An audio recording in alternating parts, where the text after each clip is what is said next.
Patung terkutuk yang diduga bisa bergerak di malam hari.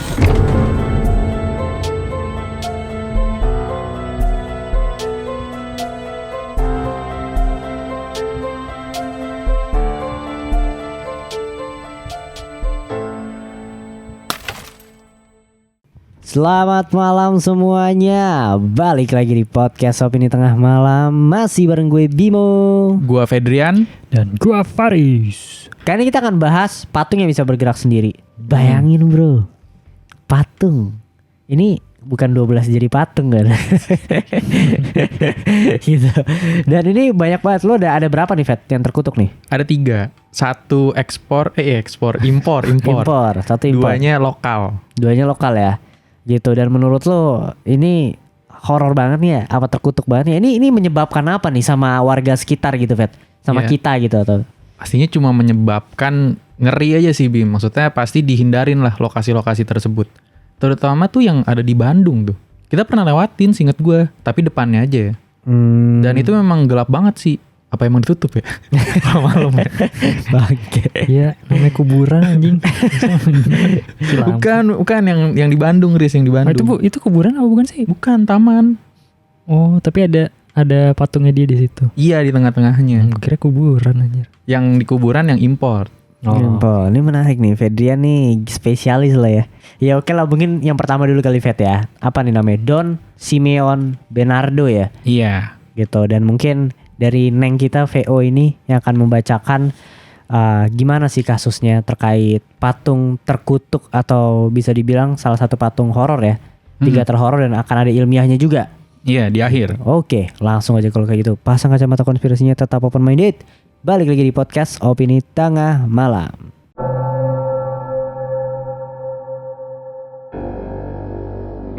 Patung Don Simeon Bernardo. Pada tahun 1934, seseorang yang bernama Don Simeon meminta untuk dibuatkan sebuah patung di atas kuburannya. Patung tersebut berbentuk iblis yang menginjak malaikat Michael. Di sebelahnya terdapat sebuah batu yang menyatakan iblis berkuasa atas semua umat manusia. Patung tersebut diletakkan di dalam sebuah kandang karena terus bertambah besar setiap tahunnya. Tidak hanya itu, pada saat malam hari patung itu hidup dan bergerak mengitari area pemakaman. Gile bro, ini aja udah cukup creepy ya. Maksud gue Mikael tuh malaikat ya. Iya. Tapi dia statusnya apa sih Don Simeon? Don Simeon sebenarnya gue cuma dapet dibilang dia orang yang religius aja. Sampai sebelum dia meninggal, dia minta patung ini dibuat. Maksudnya religiusnya agamanya apa? Jadinya penyembah iblis aja. Enggak. Di patungnya begini. Coba ditulis. Orang masa mintanya patung iblis yang menyerang malaikat. Religiusnya di ini ya, satanik ya. Iya. Kan bisa juga. Iya, tapi statusnya apa dia maksudnya pemimpin aliran sesat gitu, Bet? Yang gue dapet tuh cuma dia sebagai seorang yang religius aja sih sebenarnya. Karena tadi dari pesannya aja menyatakan untuk mensimbolkan kalau iblis berkuasa atas umat manusia. Cuma memang yang gue dapet tuh sempet apa ya, ini gue baca ya, mungkin salah atau benar gue juga kurang tahu. Pokoknya dia sempet disiksa gitulah atas kejahatan yang gak dia lakukan gitu. Tapi dia dibilangnya dia melakukan hal tersebut. Mungkin dia sakit hati kali, Riz. Dan dia bilang tuh kayak kalau Tuhan beneran sayang sama dia gak bakal ngerasain hal itu. Mungkin dia dendam gitu. Dia mungkin ngerasanya emang manusia udah dikuasain sama iblis ya. Kan dia udah diperlakukan seperti itu gitu kali ya. Iya, mungkin sih. Oke, jadi dendam ya. Dendam gitu karena satu motif gitu ya. Tapi yang gue bingung, ini orang yang disuruh juga mau aja lagi. Iya, itu kayak orang-orang di RT-nya dia kayak setuju gitu ya. Saya mau bikin patung iblis yang menginjak malaikat dong. Dibolehin lagi. Gak ada yang demo lagi, tapi di kerangkeng ya ini Fit ya. Iya, karena banyak yang bilang tambah gede aja gitu sama suka ngelihat kayak ada di area pemakaman tersebut gitu. Jalan-jalan. Ya mungkin lagi berdiri atau gimana gitu. Pindah tempat gitu. Iya, misalkan dia lagi di suatu tempat di mana terus dia ngeliat loh kok ada di bawah gitu. Makanya mungkin karena anxiety untuk meningkatkan apa ya, kayak rasa aman akhirnya di kerangkeng. Dan itu juga menjadi apa ya? Bisa jadi bukti juga itu tambah gede apa enggak ya? Iya. Karena kalau tambah gede kan pasti mentok ke kerangkengnya gitu kan. Gitu. Kalau selanjutnya apa nih, Fet? Ada patung gandrung gumitir. Dari mana nih? Ini dari Banyuwangi nih. KKN Desa Penari nih. Emang iya? Iya. Oh Banyuwangi. Oh iya Banyuwangi. Emang udah Emang udah konfirm ya Banyuwangi ya? KKN. Tahu gua bukannya Udah banyak jadi rahasia publik lah ya. Iya, sini. Terus diperkuat ada patung menari lagi. Jadi makin kayak anjir bener nih. Memang Sini. tradisinya mungkin ya. Iya. Bisa jadi clickbait nih. Oke, menarik. Oke, kalau kayak gitu Neng, silakan nih bacain dulu untuk patung gandrung gumitir. Patung gandrung gumitir. Patung gandrung alas gumitir memberikan suasana yang mencekam saat melintasi jalan di jalur antara Banyuwangi dan Jember. Orang-orang yang melewati kawasan tersebut seringkali melihat tangan patung bergerak layaknya perempuan yang menari. Konon akan terjadi perubahan gerak pada tubuh patung di waktu tertentu. Seorang warga setempat mengatakan bahwa patung tersebut ada yang menjaga. Terkadang seorang anak kecil dan terkadang perempuan berambut panjang memakai kebaya. Gila juga nih, lumayan horor nih ya. Indo lebih horor ternyata nih. Ini horornya lebih ke buktinya sih. Karena ada fotonya. Iya, ada Coba, foto 4 Gila, foto. ini gue baru lihat sih Fet fotonya. Nanti kita kasih ya di Instagram ya. Iya boleh. Gitu. Gila Ini bro. sebenarnya patung cewek menari ini ya. Iya. Cewek menari ya. Tapi kok bisa ya? Kalau yang di foto ini jadi yang pertama itu tangan kanannya kan ke atas tuh. Ke dada. Ah, Tangan kanannya, tangan kirinya ke dada. Iya. Tangan kanannya ke atas, tangan kiri ke arah dada tuh lagi nari. Nah di foto keduanya tangan kanan ke atas, tangan kirinya lagi ke bawah. Tapi tetap ke atas yang kanan ya. Iya, maksudnya tetap aja gitu, kirinya berubah gitu. Tapi emang sebenarnya patungnya emang bener patung kan? Maksud gue patung yang pakem kan? Iya. patung. Yang keras kan? Nggak tahu Bukan juga. action figure, Bim. Iya, Bisa- tahu gue. Bisa diganti-ganti posenya. Tahu gue. Cuma yang ini gila, rada creepy sih dan orang pada foto anjir. Ya karena Unik mereka ya. tidak tahu konteksnya. Mungkin kalau yang foto orang yang sama nih di dua foto ini dia ngeri juga sih. Oh. Kan orang yang kedua ini pasti nggak tahu kan di minggu kemarin posenya kayak gimana. Iya. Iya, Bener, gila ini rada sulit dijelaskan ya. Kayaknya Iya menurut sih. gue ilmiah juga menangis melihat patung ini gila, Bro. Tapi ini foto ini cukup menjelaskan bahwa patung ini memang benar bergerak ya dari tangan ya. Soalnya maksudnya angle foto mungkin guys. Enggak, kalau Enggak. ini mah udah beda pose Fet. Tangannya berubah. Walaupun dari sudut yang sama sih kayaknya ngambil fotonya. Gitu, Udah tapi beda banget kelihatan maksudnya ini tangannya ke atas yang satu ke bawah. Oke. Beda jauh gitu. Tapi dari hasil wawancara lu dengan warga setempat asik, ada nggak yang lu dapatkan nih, Fet? Kemarin sih gue pas survei ya.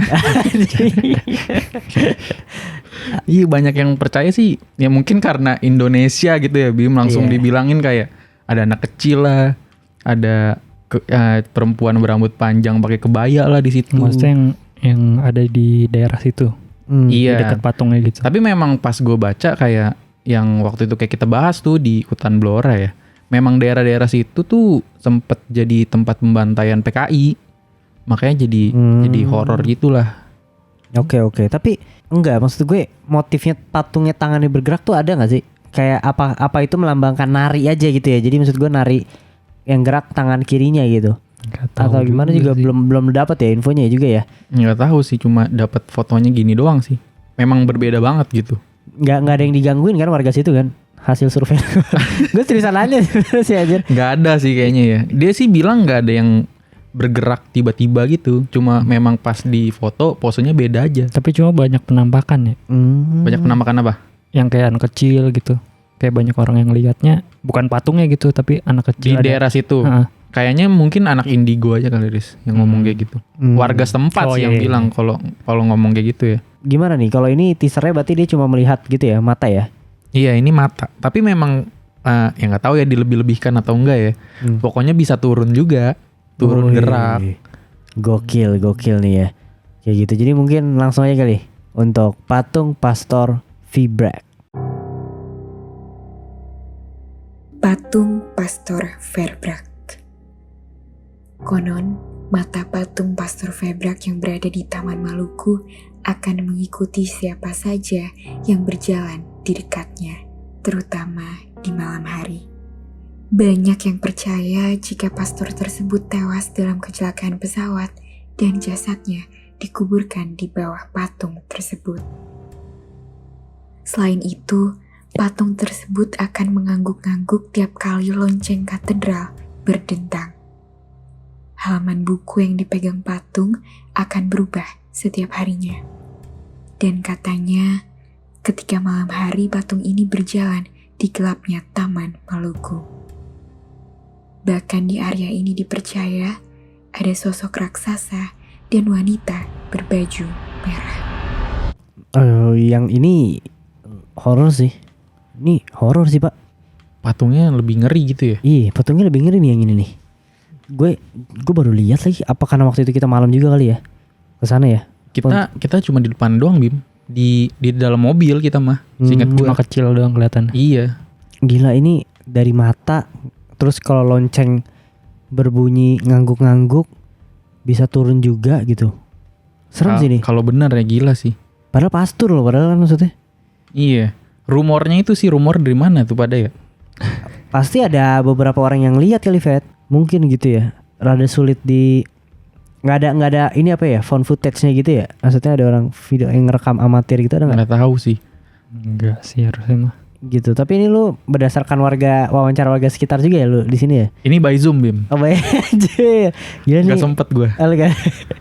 Keren ya riset Fedian ya ini ya. Tapi emang kalau dari patung ini yang menurut gue paling menyeramkan sih. Makanya gue taruh di paling akhir, Bim. Dia menyeramkan. Sebenarnya dia menyeramkan ya dari segi patungnya gitu ya. Iya. Tapi kalau menurut gue untuk creepy-nya, untuk disturbing-nya tuh yang pertama tuh Don itu tuh. Oh. Iya, yang nginjak malaikat tuh kayak anjir aneh banget loh gitu. Meaningnya karena ya. Meaningnya gitu. Tapi kalau ini emang mukanya atau desain patungnya lebih cukup horor karena mungkin ini ya, apa sih, hitam semua gitu ya, metalik atau apa, gue juga gak tahu sih bahan ininya. Apa karena berdiri gitu ya di tengah-tengah ya? Posenya gitu. Pose ya. Ke posenya sebenarnya posenya tuh biasa aja sih, Fet, kayak orang megang Bible ya, Bible atau apa sih, gue nggak tahu sih, lupa. Bible harusnya, kan dia pastor gitu ya. Iya, gitu loh, berdiri sih. Iya, karena berdiri kali, Fet, tinggi, gede, berdiri bro. Terus ngelihat ke bawah kali ya? Iya, lu berasa diliatin gak sih? Bisa jadi sih. Terus malam lagi. Kalau misalnya malam kan kayaknya apa mungkin iya apa di sana tuh gue nggak tahu juga sih ya. Pencahayaannya gimana gitu loh. Apa kalau gelap bener-bener gelap banget gitu, nggak ada pencahayaan yang ngelilingin dia gitu. Gue nggak tahu tuh. Main horor sini. Hantu wanita ya, cewek merah ya. Iya, ada bilang ada lagi nih sosok raksasa kali ini. Tadi bocil, sekarang raksasa. Oke. Ya, tapi kalau gue yang ini sebenarnya kalau di lain dari cerita-cerita mitosnya tadi biasa aja sih ketika dilihat. Yang serem yang tangan penari tadi karena ada buktinya. Oh, ada bedanya tapi gitu. Meskipun itu bisa dipikirin secara logikanya gitu, tangannya bisa diganti, cuma kayak gue kalau yang paling serem yang kedua sih, yang di Banyuwangi. Kalau ini kayaknya meskipun ya emang kelihatan serem sih karena gedenya sih, kalau gue seremnya sih. Lebih ke gedenya. Itu juga mungkin yang bikin Size-nya orang ya? ada ilusi ngeliatin kayaknya sih. Gede gitu. Iya. Karena ada efek apa mungkin paralaks atau gimana. Iya, ini menarik sih sebenarnya untuk patung yang ini nih. Pastor Febrak ini gue jadi pengen kalau lain kali kalau survei ajak dong. Jadi beneran. Seriusan anjir. Karena kalau masih di Indonesia masih mau gue. Ini menarik. Kalau ke Bandung kayaknya boleh deh. Untuk kalian para yang, gue yakin para noise pasti ada cerita juga sih untuk yang di Bandung, karena ini cukup terkenal sih patung ini nih. Iya, benar. Ini Emang cukup terkenal sih emang ini. Gitu, dan Banyak testimoninya kok, Bim. Iya. Beneran recommended ini. Recommended bro. Tapi semua ini ada penjelasan ilmiahnya nggak? Lu udah survei ke profesor mana nih untuk ini? Ada, gue mencari beberapa penjelasan ilmiah gitu ya. Oke. Yang memang rata-rata sih sebenarnya pasti lu udah mulai menebak lah. Kayak Kalau nggak salah kemarin lu wawancaranya Dokter Boyke ya. tapi salah ya. Jadinya salah anjir. Tapi dari mana sih Steve? Dari mana nih dia? Dari gue nggak baca artikel aslinya sih. Gue dapat dari artikel yang udah gimana ya, udah kompilasi gitulah. Iya, Cuma ada nih dari Ekel Sembiring dan Arya Vidya. Pokoknya dia intinya nulis sebuah artikel gitu Bim. Iya. Tapi gua rangkum lagi jadi satu gitu. Jadi ini dua opini gue rangkum jadi satu lah. Kita baca lagi kali ya untuk penjelasan ilmiahnya nih biar lebih detail dan kita bisa langsung kasih kesimpulan. Penjelasan ilmiah menurut Ekel Sembiring dan Arya Vidya. Tidak adanya penerangan di sekitar patung pada malam hari menjadi salah satu penjelasan patung bergerak. Hal ini menyebabkan terjadinya kesalahan mata untuk menangkap gambaran patung. Patung yang terdiri dari satu warna membuat manusia sulit membedakan mana wajah dari patung tersebut. Oke, ini berdasarkan ilmuwan ya. Arya apa sih nih? Arya Wiguna ya. Demi Tuhan. Dia sudah ini loh melewati mengarungi yang subur belum banyak mistis. Arya Widya. Vidya. Gitu. Dia nih siapa Fet? Ahli apa dia? Dia meneliti aja mungkin Bim fenomena tersebut gitu. Iya. Oh iya intinya dia coba menjelaskan gimana hal itu bisa terjadi ya. Iya, mungkin pakai logika gitu. Iya, pakai logika. Ya sebenarnya pakai logika juga bener sih, masuk akal sih. Gue rada setuju sih karena gelap ya, kurangnya cahaya. Iya. Lu jadi ngerasa atau misalnya diikutin, lu merasa diliatin padahal itu bukan bagian mata gitu. Mungkin di bagian belakang kepala patung agak sedikit terlihat seperti mata, tapi lu melihatnya itu kayak mata karena gelap banget gitu. Iya, ini berlaku di tiga patung tersebut ya. Karena emang minim cahaya ya? Iya, jadi gue tarik kesimpulan aja karena case-nya sama di tempat pemakaman, terus juga gelap gitu kan. Iya. Jadi gue tarik kesimpulan emang kurang cahaya gitu, katanya sih gitu. Oke. Tapi ini mata doang gak sih penjelasannya? Maksudnya kalau yang pertama jadi besar gitu kan kayaknya nggak termasuk ini sih ya. Kalau yang menjadi besar mungkin bisa sih dari bayangan ya. Kayak kelihatannya gede gitu ilusi. Cuma kalau yang tangan kayak itu nggak bisa. Sebenernya gue ada Riz. Asik. Tapi gue takut lu kecewa deh kalau gue jelasin. Gue tebak dulu. Apa? Yang bagian tangan tuh kayak ada per atau itunya. Bukan Bim, dia bukan action figure Bim. Enggak seriusan. Kalau feeling gue sih itu kayaknya diganti sih. Kayak bagian lengannya itu dipotong terus diganti pose aja. Oke, jadi bisa diputar. Bukan. Apa sih anjir?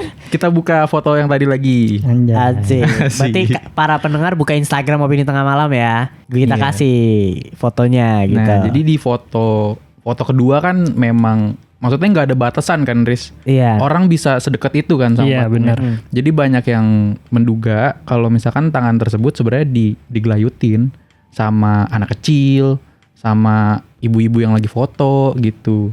Karena nggak ada lingkaran ngebatesin gitu. Jadi tangannya patah, terus dibetulin jadi tangannya kayak gitu. Karena kalau dibetulin ke atas lagi jadi susah. Aduh, sorry. Jadi susah kalau misalkan tangannya dibuat ke atas lagi gitu. Karena kan kalau ngebuat patung kan pakai rangka besinya gitu kan. Karena rangka besinya masih ada, dibuatnya ke bawah aja gitu. Biar nggak digelayutin lagi. Oh iya biar nggak digelayutin. Iya, make sense. Tapi ini official. Penjelasan official atau? Enggak official sih. Ini lu wawancara siapa lagi sih? Ini ada teori doang. Iya, teori dari warga setempat. Anjir. Tapi kebetulan gue nggak ngobrol langsung sama dia. Temennya temen lu ya. Terpercaya sekali kali ini. Tapi benar sih, seperti dugaan gue, maksudnya pasti diubah sih. Tapi jadi make sense karena alasannya digelayutin. Iya benar. Tapi siapa yang mau gelayutin anjir? Lu cukup tinggi loh, anak kecil juga. Orang mana anjir yang mau gelayutin anjir? Bocah lah. Papa, aku mau ke atas itu pak. Gelayutan. Iya cukup. Menurut gue patahnya buat mungkin pose. Patah mungkin masuk akal ya, tapi kalau ngegelayutin rada susah sih. Oke, ya tapi masuk akal. Itu kenapa dia dipasang dengan yang ke bawah itu akhirnya ya? Kayak gitu. Itu yang buat yang kedua nih ya. Kalau yang ketiga sama ke satu sih karena efek kurang cahaya. Tapi kalau yang satu gue masih percaya kayaknya dia untuk menghindari orang-orang menghancurkan patungnya. Kalau yang pertama ya? Di kerangkeng. Tapi kayak memberikan cerita gitu, oh ini di kerangkeng gara-gara apa patungnya menjadi besar gitu biar serem aja. Iya. Bisa. Sama keluarganya ya. Rada kampret karena itu jatuhnya rada menghina agama sih kalau yang pertama ya. Iya sih. Kalau yang ketiga ya karena kurangnya cahaya masih oke lah gitu. Masih bisa lah ya, masih masuk akal gitu. Oke lah ya, paling kita tutup saja kalau kayak gitu untuk konspirasi hari ini. Jangan lupa kunjungi websitenya, subscribe karena 10.000 kita akan ada kejutan ya. Iya, dikit Ya, lagi tentunya. nih. Dikit lagi giveaway-nya akan menanti nih. Iya kan kita udah sempet info sih mau ngasih. Udah kan? giveaway tapi belum dikasih tahu barangnya apa. Iya gitu. Dan paling segitu aja dari podcast Opini Tengah Malam. Jangan lupa follow sosial medianya, kunjungi websitenya, subscribe YouTube-nya, Noise di share dong, di follow juga, terus di komen juga. Dan sampai ketemu di episode berikutnya. Bye, selamat malam.